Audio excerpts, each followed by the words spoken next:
In this video, I'm going to show you how to sample or take samples from a track that you like the sound of. In this track, I'm going to be using Nicky Romero's Toulouse. The first thing you want to do is find a section where all the samples are pretty clean. There's like no sort of white noise, no sort of reverb tails, unless you need the reverb tails.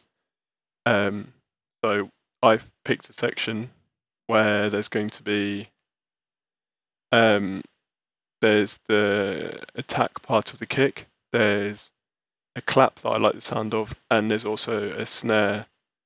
I'll just play the section that I like the sound of.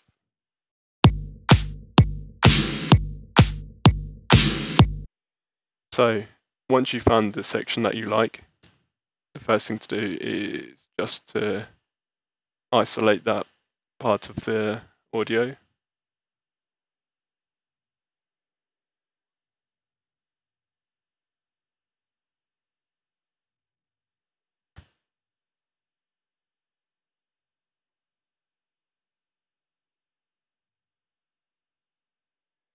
And then if you can sort of edit it in the sample editor, you can sort of clean it up and make sure you're right at the beginning of the kick, and make sure it's exactly a bar long.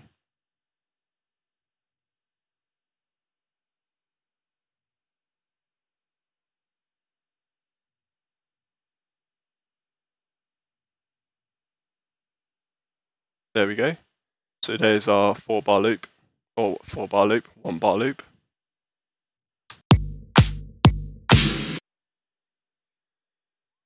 Right. The next thing you need to do is create a well, we don't even need to do that at the beginning. We just need to, if I want the kick, for example, what you'll notice is a technique that Nicky Romero obviously uses is he puts his claps just before his kicks. So if I try and play the first beat, you'll hear some clap at the end. So to get around this, one thing it's pretty good to mention before I start doing all this is it's good practice to create a duplicate of this with a different name, because a mistake I've made in the past is I've gone and started editing this, which ended up destructively editing the song that I downloaded. So all the edits that I'd made appeared on the original WAV file that I had. So to do this, to create a new one, you go convert to new audio, right click and go convert to new audio file, and then just rename it something.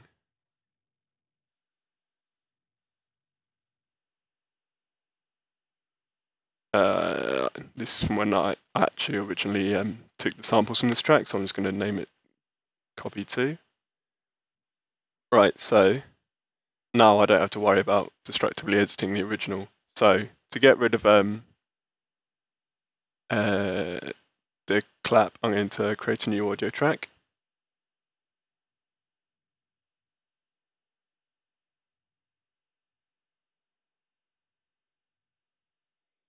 And come here and just chop that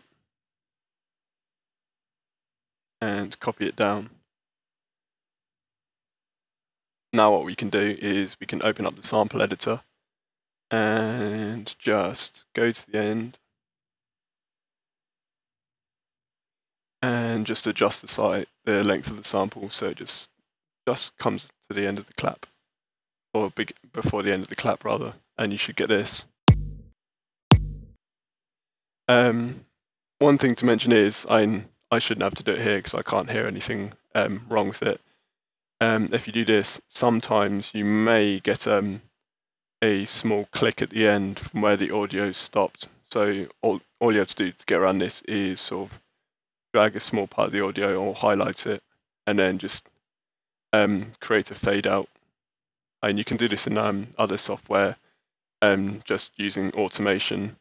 But I tend to do it in the sample editor. So now you've got your kick.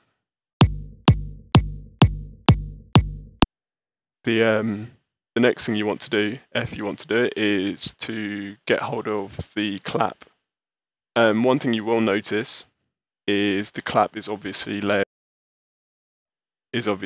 on top of the kick. So to get around this, once you've exported, or like once you've bounced out your kick, you can drag your kick on top of the other kick. It should be in place.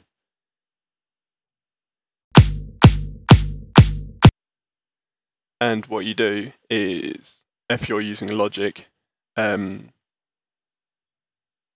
create a gain plugin, and you want to click both these buttons. So what this will do is it will invert the phase of this sample. And what happens is, if you have a sample and then you duplicate it and invert the phase of the duplicate, as they're both in opposite phase, you won't hear either of them. So you'll just, in this instance, all you'll hear is the clap. So then you can bounce that out. So yeah, that's how you get the clap. So you just you'd bounce both these tracks out, because if you just muted this and just bounce that out, you just get the kick and the clap anyway. So you bounce both tracks out at the same time. So I shall quickly bounce this out, because we're going to be using it to get the snare at the end.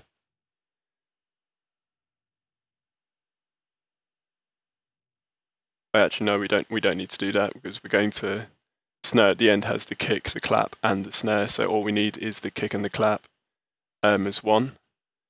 So we're going to cut there, and I'm going to quickly glue these back together.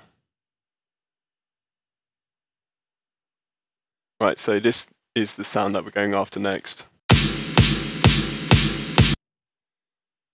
So what we do is we copy this and make sure it's lined up properly with the end of the bar.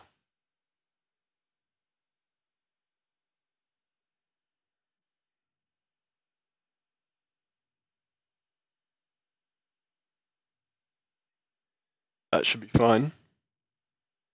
Right, and now as that's lined up, again, you're going to use your gain plugin to invert the phase. I'm pretty sure there is other plugins, if you're using stuff like Ableton, Cubase, and so forth, that will allow you to invert the phase of your samples. So once you've inverted the phase, you should, in theory, be able to isolate the snare on its own.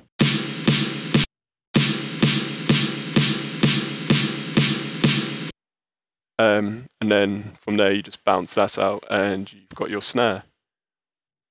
So yeah, that's basically how to take samples from tracks quite cleanly without any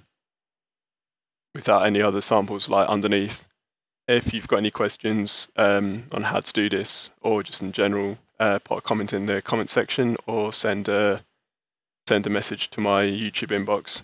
Thanks guys, and see you in the next video.